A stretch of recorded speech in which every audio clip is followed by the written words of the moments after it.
power, politics, murder. In the murky world of Philippine politics, there are crimes so shocking, they threaten to unravel the very fabric of government itself.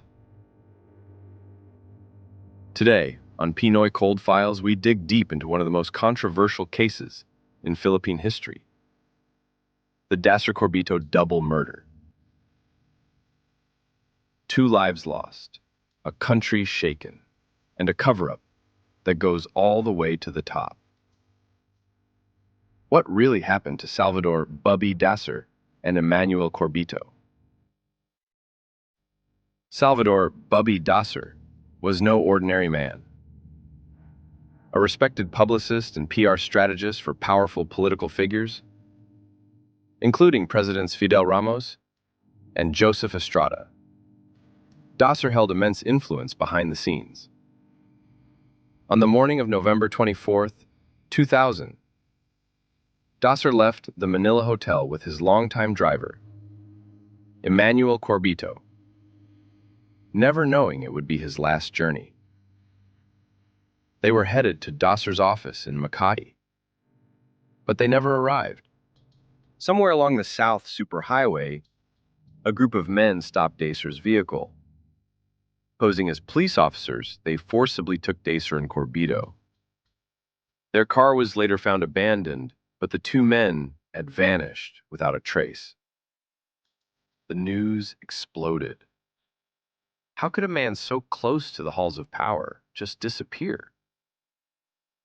Whispers of political motivations began to spread, but the real horror was yet to come.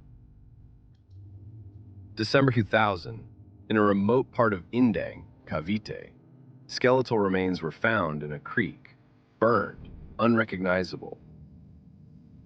Dental records would later confirm it was Dacer and Corbito.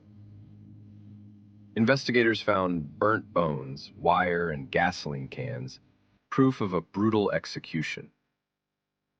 They had been strangled, their bodies torched to destroy evidence. But who would commit such a heinous act, and why? The murder happened at the height of tension during the presidency of Joseph Estrada. Behind the scenes, there were growing rifts between Estrada and his police chief, Panfilo Ping Lacson. Several suspects from the Presidential Anti-Organized Crime Task Force, or PAOCTF, were linked to the abduction. The implication? That state forces may have orchestrated the killings. Then came the whistleblowers, former police officers Cesar Mancao and Glenn Doom Lau. They pointed fingers at Michael Ray Aquino and indirectly at Senator Lacson himself. Was this a politically motivated silencing? Was Dacer planning to expose secrets that would damage powerful people? Arrest warrants were issued for several PAOCTF members. Many went into hiding. Mancao fled to the U.S., later captured and extradited.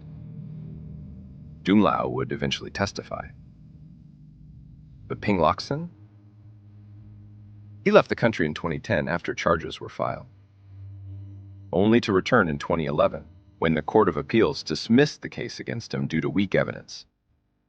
He would later become a presidential candidate.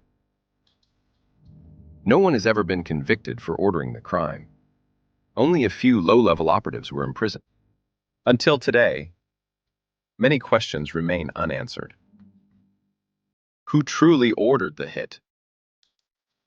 Was it an act of political paranoia? Was Dacer silenced for what he knew or what he was about to reveal?